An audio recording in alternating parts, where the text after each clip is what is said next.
जी तो students, next आपके पास English B के स्टेप के अंदर ये एक चीज़ शामिल है जी, ऐसे life in a big city. अब इसको मैं थोड़ा सा रीड कर देता हूँ। Daily life in a big city like Lahore is ever so busy and exciting. Exciting का मतलब है जी पुरजोश करना, खुशी देने वाली। द बिजिएस्ट पार्ट्स, बिजिएस्ट कहते हैं मसरूफ तरीन हिस्से, of the day are called the peak hours. हम कहते हैं जी पीक आवर्स। पीक आवर का मतलब मसरूफ घंटे हैं, ठीक है। The rush of traffic in the morning at mid day and in the early evening is at its peak. Peak का मतलब है यानी कि भाई बहुत ज़्यादा मसरूफ़ होती है, ज़ाहिर सी बात है, सब लोग काम से वापस आ रहे होते हैं। तो इसी तरीके से यहाँ पर ये बयान किया गया है। दी बस अर्बन ट्रांसपोर्ट, अर्बन कहते हैं जी शहरी ट्रांसपोर्ट, ठीक है। तो इसी तरीके से यहाँ पर अब नीचे जगहों के नाम है जी, important buildings like the Lahore high court, GPO museum, Jinnah hospital. जी ऑलरेडी आपको पता होगा, आप लाहौर के student. The main avenue, avenue कहते हैं शाहराह को। एवेन्यू किसको कहते हैं? शाहराह को। रिमार्केबली, रिमार्केबली के ऊपर लिखो शानदार, रिमार्केबली शानदार। क्लीन एंड ग्रीन, बहुत ज़्यादा साफ़ सुथरी की गई है। देर इज आपके पास ये दिस पार्टिकुलर नो डेस्ट एंड इट्स पेवमेंट्स, पेवमेंट्स कहते हैं जी चलने वाले रास्ते। Are crowded with people hurrying to and fro. To and fro का मतलब है जी जल्दी, ठीक है। जाहिर सी बात है, लोग जल्दबाजी में इधर से उधर जा रहे हैं। तो यहाँ पर वो यही कह रहे हैं जी, जितनी बड़े शहर हैं, बड़े शहरों के अंदर लोगों को ओबियसली जल्दी होती है। Local and foreign tourist traffic to ancient sites. Local का मतलब है कि यानी कि मुख्तलिफ शहरों से आने वाले, फॉरेन का मतलब है जी बाहर के मुल्कों से आने वाले, ठीक हो गया। तो एंशिएंट साइट्स इलाइक बाचे, अब एंशिएंट साइट्स कहते हैं नहीं, एंशिएंट का जदीद जो कदीमी है, ठीक है। इस तरीके से ऐसे है, ऐसे के अंदर मेरा बेटा आपके जहन में होगा कि हम अपनी तरफ से ऐड कर सकते हैं। जी बिल्कुल ऐड कर सकते हैं, लेकिन मेरा बेटा टेंसेस की, स्पेलिंग्स की, सेंटेंस की, प्रोनाउंसिएशन की, don't make any kind of mistake like this, ठीक हो गया। आगे आपके लिए परेशानी बनेगी। कोशिश करें कि इसको थॉरली मुकम्मल तौर पे याद करें एंड देन ऐड द 10 और more lines about the relevant topic, okay. To your friend letter है जी, congratulating him on his her on her birthday. आपके पास लिखा हुआ है, आपके पास dynamic examination hall city ABC first my dear friend, ठीक हो गया। नीचे आपके पास I have come to know that you are celebrating your birthday, birthday का जिक्र है। You have not. अब यहाँ पर हम क्या करते हैं जी, हम इसके अंदर टेंस की गलती करते हैं। लेटर के अंदर 3-4 लाइनों का लेटर होता है, उसमें भी हम टेंस की गलती कर देते हैं। नीचे आपके पास वही है, योर्स अफेक्शनेटली वगैरह, ईच एंड एवरीथिंग वैसे क्लियर है। फिर आपके पास आ जाते हैं जी pair of words. Pair of words का क्या मतलब है? पेयर ऑफ वर्ड्स का मतलब है जी, अब यहाँ पर आपको बता देता हूँ जी, ये आपका, हाँ जी, पहला पेयर ऑफ वर्ड आपके पास अफेक्ट है। अफेक्ट इसी तरीके से पहला आपको यानी कि ये आपने थोड़े से मीनिंग जेन में रखने हैं। एक चीज़ होती है जी असर करना, इफेक्ट होता है जी तासुरत, ठीक है, असर और तासुर।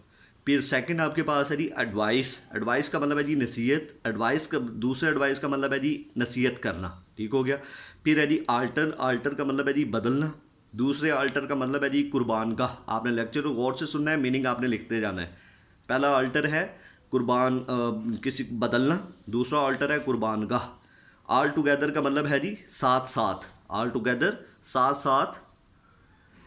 और ऑल, फिर नीचे आपके पास जो ऑल टुगेदर लिखा हुआ है स्पेस देके, उसका मतलब है एक साथ, ऑल टुगेदर एक साथ। फिफ्थ है जी एंजल्स। एंजल्स का मतलब है जी फरिश्ते। दूसरे एंगल्स है आपके पास जाविये। एंगल्स जो आप मैथमेटिक्स में यूज़ करते हो, एंगल्स जाविये। फिर आपके पास है जी बेल। बेल कहते हैं इकट्ठी की हुई चीज़ को। फिर आपके पास बेल है, इस बेल को कहते हैं ज़मानत। बेल ज़मानत। इसी तरीके से आपने जो है जितने भी आपके पास ये पेयर ऑफ वर्ड्स है, सारों के पहले मीनिंग जो है उसको ध्यान में रखना है। बेयर, बेयर के ऊपर लिखिए नंगे पाँव, बेयर नंगे पाँव। उसके बाद नीचे लिखा हुआ बियर। बियर के ऊपर लिखो जो बियर वगैरह जू में देखते हो, ठीक हो गया। रीच। फिर है जी बर्थ। बर्थ जो ऊपर वाली बर्थ है उसके ऊपर ट्रेन की बर्थ लिखिए। नीचे वाले जो बर्थ है उसके ऊपर लिखिए पैदाइश, ठीक हो गया। उसके बाद फिर आपके पास बिसाइड है और बिसाइड्स लिखा हुआ है, ठीक है। बिसाइड लिखो साथ, नीचे वाला बिसाइड्स के लिखो इसके अलावा, बिसाइड्स इसके अलावा। ऊपर वाला बिसाइड जो है साथ। और आगे है जी ब्रेक। ब्रेक का मतलब है जी ब्रेक ही, ठीक हो गया, जो गाड़ियों मोटरों की ब्रेक है। नीचे वाली ब्रेक है जी टूटना। नीचे वाला ब्रेक का मतलब है टूटना। कूल के ऊपर लिखो ठंडी। कोल्ड के ऊपर लिखो ठंड, जमी हुई जिसको हम कहते हैं।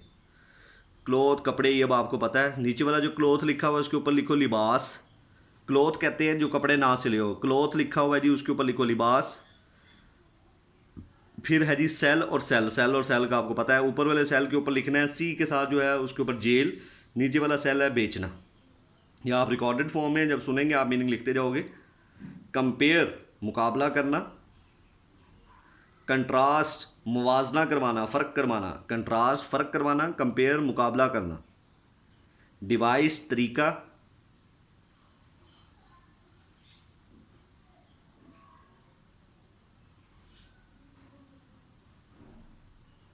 डिवाइस तरीका, डिवाइस ज़रिया, नीचे वाला जो डिवाइस है उसका मतलब है तरीका, ऊपर वाला जो डिवाइस है उसका मतलब है जी ज़रिया। जो पहले आपने डिवाइस है उसका मतलब है ज़रिया, और नीचे वाला जो डिवाइस है उसका मतलब तरीका। फिर आपके पास डिनाइड, डिनाइड के ऊपर लिखो इनकार करना, रिफ्यूज़ उसका भी इनकार करना है, एक हकीकत से इनकार करना है, ठीक हो गया। तो इस तरीके से आपके पास नीचे जो है वो वैसे ही बड़े आसान से लिखे हुए हैं, ठीक है। 2-3 आपके पास रह गए हैं। तो ये मेरा बेटा आपके पास ग्रामर का काम था, वो भी मैंने आपको बता दिया। इंशाल्लाह ताला से इसको करें, फिलअप करें, अच्छे तरीके से याद करें मेरा बेटा। टेंसेस आपके पास मेंशन है, उनको अच्छे तरीके से पढ़ लीजिएगा मेरे बेटा, आपने कॉपीज़ के ऊपर लिख लीजिएगा ताकि बाद में का ये काम चेक हो सके। बहुत शुक्रिया।